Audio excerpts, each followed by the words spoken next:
नमस्कार, मी राहुल कुलकर्णी. एबीपी माझामध्ये जगभरातल्या सर्व प्रेक्षकांचं स्वागत आहे. आजच्या मधल्या ओळीमध्ये आपण अत्यंत परस्पर विरोधी अशा पद्धतीचे मुद्दे टॅग केलेले आहेत. आजपासून 9 वर्ष आधी या देशामध्ये पंतप्रधान नरेंद्र मोदी यांचं मोदी पर्व सुरू झालं आणि या मोदी पर्वामध्ये मोदी यांच्याबद्दल परस्पर विरोधी अशा पद्धतीची मतं आहेत. एका भागाला असं वाटतं की पंतप्रधान नरेंद्र मोदी यांनी या देशामध्ये नवनिर्मिती, नवीन भारताच्या नव्या प्रवासाला सुरुवात केली.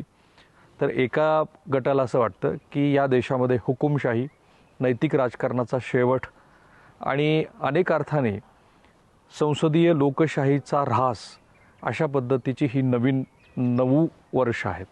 आणि म्हणून या 9 वर्षाचं विश्लेषण करत असताना आपण अत्यंत ऑब्जेक्टिव्हली याच्याकडे बघायला हवं. कारण कुठलाही राजकीय नेता हा पूर्णपणे सर्वगुण संपन्न असत नाही, तसाच तो पूर्णपणे त्यांनी केलेल्या ज्या चुका आहेत त्या पूर्ण चुका ह्या व्यवस्थेला संपवणाऱ्या असत नाहीत. आणि म्हणून वेगवेगळ्या पातळीवरती श्री नरेंद्र मोदी यांचं विश्लेषण करत असताना एक व्यक्ती, त्या व्यक्तीचा स्वतःचा पक्ष आणि त्या पक्षाची ह्या देशातली जी राजव्यवस्था आहे त्याचं विश्लेषण करायला हवं.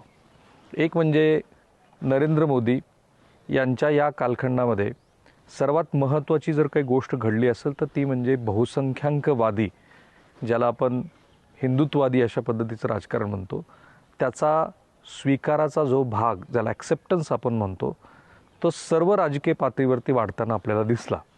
म्हणजे महाराष्ट्रातल्या प्रादेशिक राजकीय पक्षांनी की जे त्यांच्यापूर्वी त्यांच्या मित्राबरोबर होते ते, किंवा जे प्रचलित राजकारणामध्ये होते ते, जे पूर्वी अशा गोष्टी करत नव्हते की ज्याच्यातनं बहुसंख्याकवादी राजकारण आपल्याला दिसेल, पण आता हे एस्टॅब्लिश झालं आहे की अगदी डाव्या पक्षांना वगळलं तर भारताच्या प्रचलित राजकीय पटलावरती असलेले प्रादेशिक आणि राष्ट्रीय पक्ष ह्या सगळ्यांना आता बहुसंख्याकवादी राजकारणाशिवाय पर्याय राहिलेला नाही याची पुरेपूर जाणीव झालेली आहे. आणि म्हणून श्री शरद पवार हे विठ्ठल मंदिरामध्ये जाणं, अरविंद केजरीवाल यांनी हनुमान चालिसेचं जाहीर पठण करणं, किंवा श्री राहुल गांधी यांनी मी जन्मेधारी ब्राह्मण आहे असं या देशाला सांगणं, हा सर्वात मोठा बदल.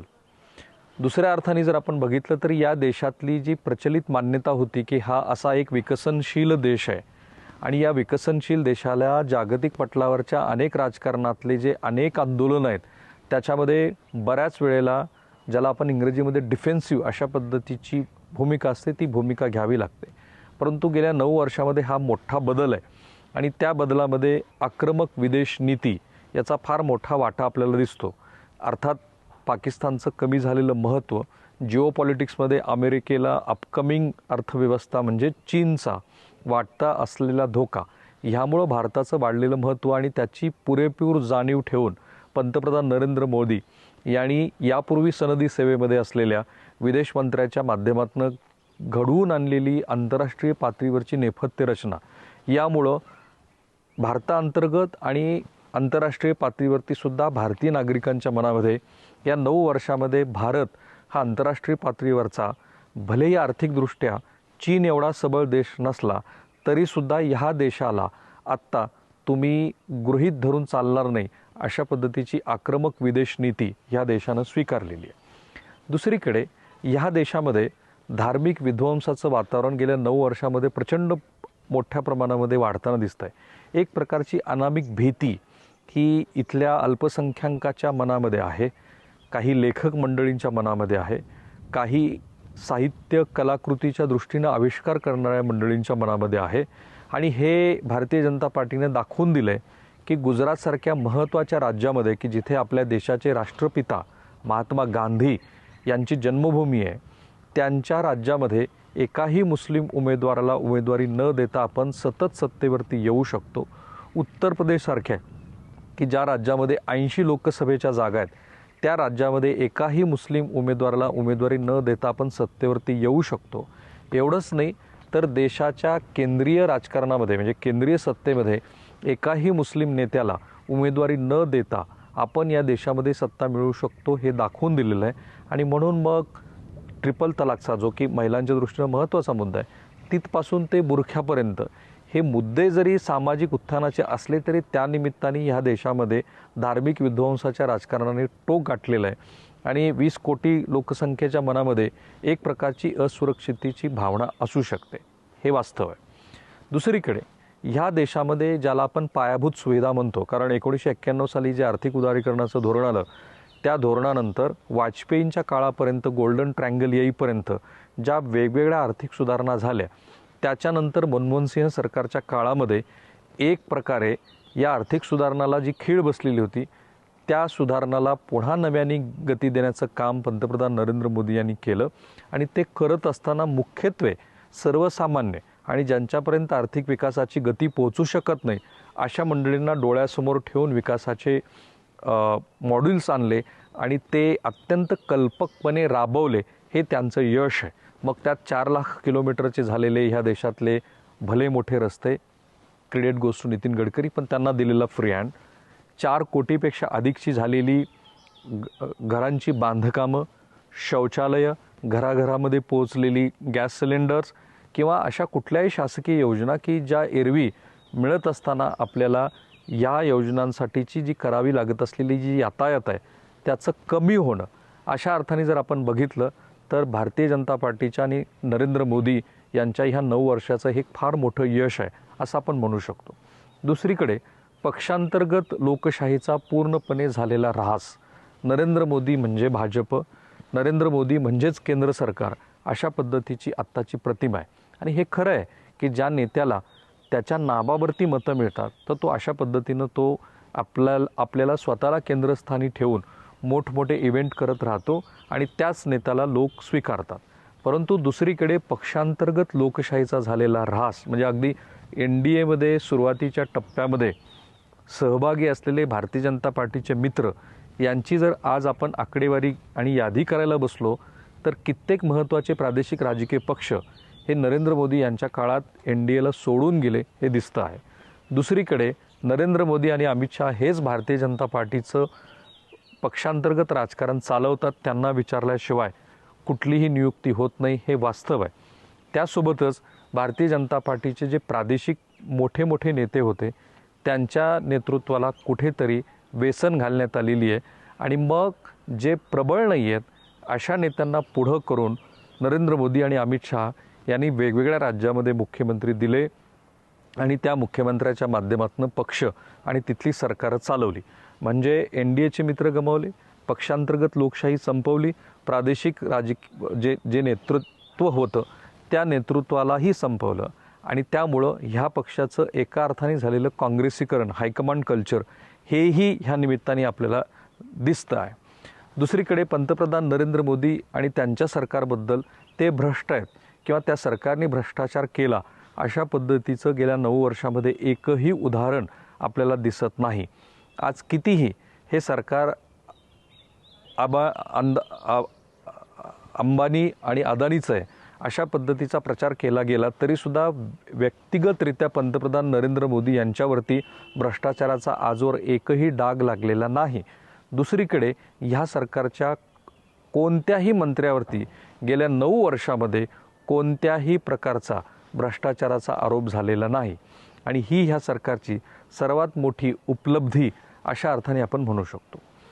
जर नैतिकतेच्या पातळीवरच्या राजकारणाचा विचार केला तर नैतिक राजकारणाचा पूर्णपणे ऱ्हाससुद्धा होताना हळूहळू का असेना पण आपल्याला दिसतोय. म्हणजे कर्नाटकमध्ये ज्या पद्धतीनं सरकार पाडलं, मध्य प्रदेशमध्ये ज्या पद्धतीनं सरकार पाडलं किंवा महाराष्ट्रामध्ये श्री उद्धव ठाकरे यांचं सरकार पाडलं, अर्थात 2019 साली श्री उद्धव ठाकरे यांनी भारतीय जनता पार्टीबरोबर मिळून निवडणुकीचा प्रचार केला होता आणि कोणी काहीही म्हणो पण श्री उद्धव ठाकरे यांनीच भारतीय जनता पार्टीचा विश्वासघात केला होता हे मान्य करूनसुद्धा ज्या पद्धतीनं भारतीय जनता पार्टीची सरकार आणि सत्ता मिळवण्याची सत्ता लोलुपापणा आहे तो आणि त्यासाठी ज्या पद्धतीनं केंद्रीय तपास यंत्रणेचा वापर झाला ते हे अनेक अर्थाने नैतिक राजकारणाच्या दृष्टीनं हा ऱ्हास पर्व अशा अर्थाने आपण त्याला म्हणू शकतो.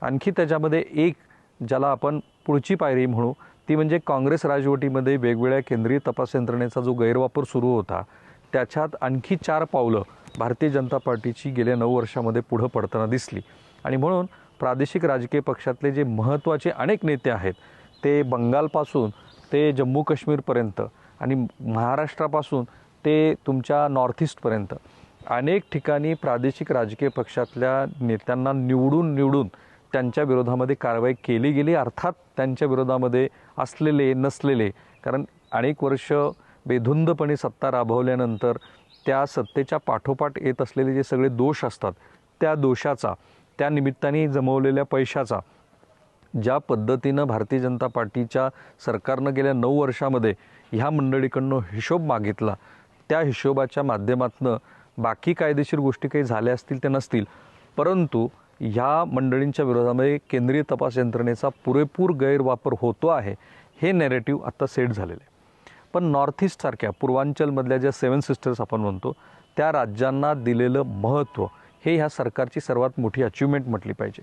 आणि ही काही आत्ताची जरी सुरुवात नसली, कारण राष्ट्रीय स्वयंसेवक संघाला याची पुरेपूर जाणीव झालेली होती आणि म्हणून गेली 3-4 दशकं ह्या पद्धतीच्या गोष्टीचा तिथे प्रचार थांबवण्याच्या दृष्टीने प्रयत्न केले गेले, म्हणजे ज्याला आपण धर्मांतर म्हणतो. आणि मग राष्ट्रीय स्वयंसेवक संघाची मंडळी पूर्वांचलमध्ये खूप मोठ्या प्रमाणामध्ये, पूर्व राज्यामध्ये मोठ्या प्रमाणामध्ये काम करत होती. पण या सरकारच्या काळामध्ये ज्या राजकीय नेते मंडळीची नावं आपल्याला माहिती नव्हती, किरण रिजिजूसारखं उदाहरण आहे किंवा मेरी कोमसारखं उदाहरण आहे, तर ह्या मंडळींना जो प्रतिष्ठेचा मान दिला, तो मान आणि त्या राज्यामध्ये होत असलेल्या पायाभूत विकास सुविधा, ह्यामुळं पूर्वेकडची अशी राज्य की जी भारताच्या प्रचलित राजकारणामध्ये फारशी महत्त्वाची नव्हती किंवा विकास प्रक्रियेपासून तशी ती दूर गेलेली होती, तर अशा मंडळींना ह्या विकास प्रक्रियेमध्ये आणून या 9 वर्षाच्या काळामध्ये खूप मोठ्या प्रमाणामध्ये पायाभूत सुविधा उभा केल्या गेल्यात. मला वाटतं की स्ट्रॅटेजिकलीसुद्धा ह्या पद्धतीच्या विकास कामांना फार मोठं महत्त्व राहील. दुसरीकडे गेली अनेक वर्ष आणि कदाचित पुढे कित्येक वर्ष, काही दशकं जे प्रश्न मिटू शकले नव्हते, ते काही कोर्टाच्या माध्यमातून मिटलेत आणि काही प्रश्न हे ज्याला पॉलिटिकल विल म्हणतो, अशा पद्धतीनं श्री नरेंद्र मोदी आणि अमित शहानी दाखवली. मला जे म्हणायचं आहे ते तुमच्या लक्षात आलेलंच आहे.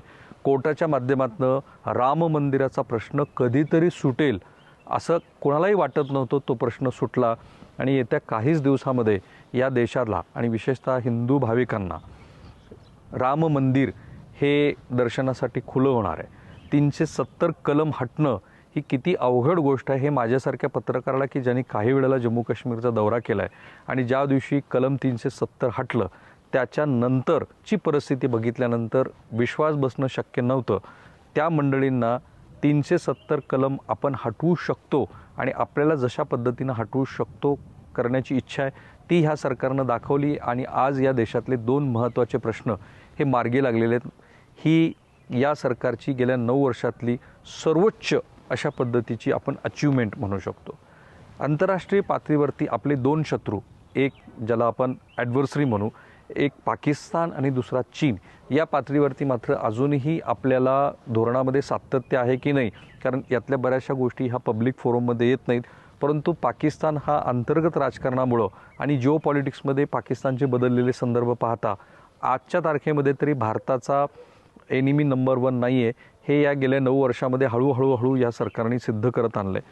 पण चीनबरोबरचे जे आपले संबंध आहेत ते मात्र ज्याला इंग्रजीमध्ये अत्यंत होस्टाईल झालेले आहेत. काहीही घडू शकतं अशा पातळीवरती आपण पोहोचलो आणि वैयक्तिक पातळीवरच्या मैत्रीला विदेश नीती समजणं, ही जी चूक पंतप्रधान नरेंद्र मोदी यांनी पहिल्या काही वर्षामध्ये केली होती, त्याची फळं आज आपण भोगतो आहोत. की चीन आणि पाकिस्तानबरोबरसुद्धा वैयक्तिक पातळीवरती तिथं जाणं, तिथे बिर्याणी खाणं किंवा चीनच्या राष्ट्राध्यक्षाबरोबर झुल्यावरून बसणं, ह्याला विदेश नीती म्हणत नाहीत. अशा पद्धतीचं चित्रसुद्धा गेल्या 9 वर्षामध्ये आपण बघितलेलं आहे. सो अनेक पातळीवरती काही अचिव्हमेंट्स आणि काही अशा गोष्टी की ज्या गोष्टीचा आपल्याला आपण असं म्हणू शकतो की या गोष्टी ह्या आपल्याला ह्या गेल्या 9 वर्षामध्ये होताना दिसत आहेत. एक गोष्ट अशी आहे की सरकार नावाची जी गोष्ट असते तिचं अस्तित्व आज सगळ्या पातळीवरती आपल्याला दिसतं. म्हणजे केंद्र सरकारच्या प्रत्येक निर्णय प्रक्रियेचे गाव पातळीवरती होत असलेले परिणाम हे आपल्याला दिसतात. आणि मग केंद्रीय संस्थेंच्या बरोबरच ज्या वेगवेगळ्या राजसंस्थेचे घटक असतात, त्या राजसंस्थेच्या घटकाबरोबर त्याचा जो प्रेझेन्स आहे तो आपल्याला गाव पातळीपासून ते अगदी तुमच्या माझ्या मनापर्यंत अशा स्वरूपात जाणवणं की एक तर त्याची भीती वाटणं किंवा त्याच्याविषयी आदर वाटणं, हे गेल्या 9 वर्षातली अचिव्हमेंट आहे. वेगवेगळ्या केंद्रीय संस्थांचं डिग्रेडेशन विशेषतः न्यायपालिकांच्या बद्दल आपण असं म्हणू शकतो की न्यायपालिकेची विश्वासार्हता ही या संपूर्ण कालखंडामध्ये ही हळूहळू लोकांच्या मनामध्ये कमी होताना दिसते। अर्थात याच्यामध्ये विरोधी पक्षाच्या मंडळीच्या प्रचाराचा भाग किती आणि प्रत्यक्षात न्यायपालिकेने स्वतःला कॉम्प्रोमाइज करणं किती हे या 9 वर्षामध्ये घडताना दिसलं। कारण गेल्या 70-75 वर्षामध्ये न्यायाधीशांनी पुढे येऊन पत्रकार परिषद घेणं ही गोष्ट घडलेली नव्हती, ती ह्या काळामध्ये घडली। म्हणजे न्यायपालिकेतल्या त्यांच्या न्यायाधीशांच्या नियुक्तीपासून ते न्यायपालिकेत मिळत असलेल्या निकालापर्यंत अनेक गोष्टीविषयी लोकांच्या मनामध्ये संशय निर्माण झालेला आहे। तसंच केंद्रीय निवडणूक आयोगाचं पक्षपाती वर्तन की जे वेगवेगळ्या पातळीवरती आपल्याला दिसतं, म्हणजे प्रचाराच्या वेळेला पंतप्रधान नरेंद्र मोदी किंवा अमित शहा यांनी स्पष्टपणे धर्मावर आधारित केलेल्या वक्तव्याकडं त्यांचं असणारं दुर्लक्ष हे पाहता वेगवेगळ्या केंद्रीय ज्या राज्यघटनेशी जोडल्या गेलेल्या ज्या संस्था होत्या त्या संस्थांची विश्वासार्हता गेल्या 9 वर्षामध्ये खूप मोठ्या प्रमाणामध्ये कमी झालेली आहे। पण आर्थिक पातळीवरती या सरकारची सर्वात मोठी अचिव्हमेंट आहे। ती अचिव्हमेंट ही विरोधकांनी कितीही टीका केली आणि आंतरराष्ट्रीय ख्यातीच्या अभ्यासकांनी भारताविषयी सातत्यानं नकारात्मक प्रचार केला तरीसुद्धा मोदी सरकारची एक कौतुकास्पद गोष्ट आहे की 2008 पासून ते 2023 पर्यंत आणि नरेंद्र मोदी यांच्या कालखंडानंतर अमेरिकेसारखा सुपर पॉवर देश हा वेगवेगळ्या आर्थिक संकटांना सामोरे जात असताना आणि खास करून कोरोनाच्या काळामध्ये त्यांनी डॉलरच्या छापाई करून ज्या पद्धतीनं डोमेस्टिक अर्थव्यवस्था सांभाळण्याचा प्रयत्न केला त्याची तुलना आपल्या देशातल्या आर्थिक घडामोडीशी केली तर कोणी एकेकाळी निर्मला सीतारामन यांच्यासारख्या अर्थ मंत्र्याबद्दल जे संशयाचं वातावरण होतं ते आज कुठेही दिसत नाही। ही अर्थव्यवस्था ही वेगाने विकासाच्या मार्गावरती निघालेली आहे। भले ती डबल डिजिटमध्ये जाण्याची क्षमता असून सुद्धा ह्या देशातली अर्थव्यवस्था ही योग्य त्या दिशेने जाते आहे असं दिसतं। विशेषतः कोरोना काळामध्ये ज्या पद्धतीनं पंतप्रधानांनी अर्थव्यवस्था सांभाळली, काही इन्सेंटिव्ह बेस्ड पॅकेजेस दिली आणि आजही आपण बघतो आहोत की GSTचं कलेक्शन वाढलेलं आहे, डायरेक्ट कलेक्शन वाढलेलं आहे, त्यासोबत वेगवेगळ्या यंत्रणाच्या माध्यमातून जो थेट नियंत्रण ठेवण्याचा प्रयत्न आहे त्यामुळं सरकारचं जे कर संकलन वाढलेलं आहे त्याच्यातनंही या सरकारची अर्थविषयक जी धोरणं आहेत ती कमालीची यशस्वी झालेली आहेत, भलेही विरोधक काही म्हणू दे।